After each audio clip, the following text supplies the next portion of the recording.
10 տարի առաջ, երբ որ ձեռք եք բերել հեծը, մոտավորապես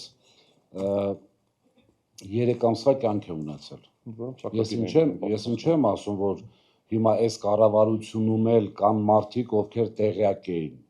Դրանց երկու փոխվարչապետերը, մեկը բանկ, մեկը նախարարություն էկոնոմիկա, այսինքն տեղյակ են եղել վիճակին։ Ամենաշատը 3 ամիս հետո սնանկության էր գնալուց հեծը։ Խնդրեցին, Սամվել Կարապետյանը վերցրեց եւ առանց որևէ ակնկալիքի, ուղիղ հայտարարում եմ, առանց որևէ ակնկալիքի, ընդհուպ մինուսները փակելու ակնկալիքով ինքը վերցրել է հեծը։ Ճիշտ մենեջմենտի, ճիշտ աշխատանքի արդյունքում հեծը, այսպես սնանկության գնացող հեծը դարել է շահութաբեր ընկերություն, բայց մոտավորապես 10 միլիարդ դոլար արժի հեծը, այսպես 100%-անոց, sense խոսք կա, չէ, հայերի մեջ ոսկե ջրելու, այսպես ասած։